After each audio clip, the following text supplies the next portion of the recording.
But you do have a perspective on then and now, and I wanted to get your sense, given that we were talking to Stanley Druckenmiller yesterday, who talked about what he described a market of raging mania, and whether you think this is a raging mania, and is that a buy sign or a sell sign? A lot of people would think it's a sell sign, but not always.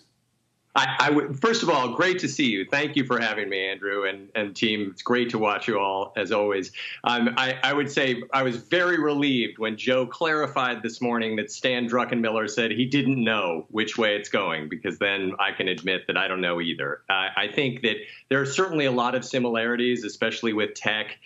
Huge interest in retail trading. Obviously, stocks like Tesla have valuations that just assume absolutely heroic performance for 10 to 20 years from now.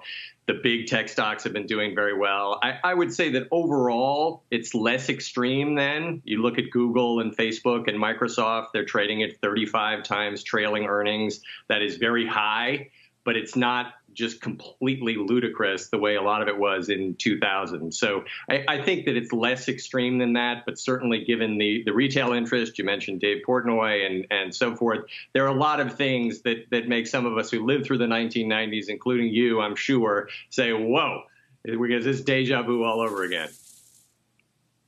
Well, let me ask you, we were just looking at Tesla, for example, and then you also mentioned Dave Portnoy and the retail investor, and a lot of people talking up stocks.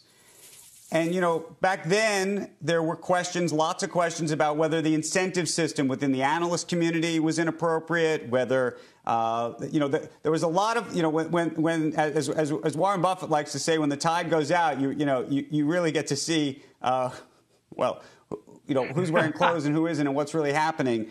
When the tide goes out on this one, what do you think we're going to see? Well, I think that ultimately, what we saw coming out of the tech boom and the tech bust, and what we saw coming out of 2007, 2009, is that ultimately cash flow matters. And you have stocks trade at some multiple of cash flow. Ultimately, most stocks tend to trade around 20, 25 times, good growth stocks of earnings. I believe that Tesla will eventually trade there.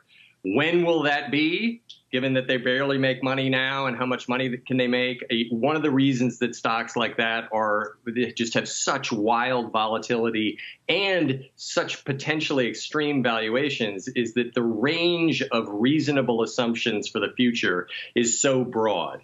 When you have a stock that's making money, like Facebook or Google, a company like that, it's much narrower. You can see what their profits are. You can see what their growth rate looks like. And it's very different, gets much tighter. But I think what you'll see is the same sort of thing that we saw after 2000, 2007. There will be a big shakeout. But real quick, valuations will get more reasonable again. Between Portnoy and SoftBank, is the market being artificially inflated? That's the question. Artificially.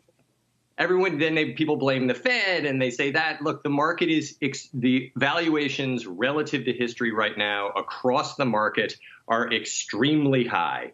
In the past, that has usually heralded crappy returns for some period going forward. But the thing that we see in all of these peaks like this is you just never know when that's going to be. And that could be tomorrow, this afternoon, next year, 5 years from now. Just very hard to say. But going back to the day trading phenomenon, this is something we see in each one of these peaks.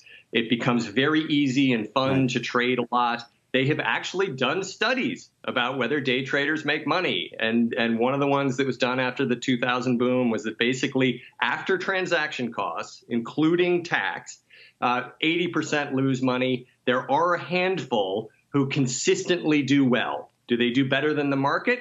It wasn't looked at in that study, but there are some, so it's not impossible, but most ultimately don't do well.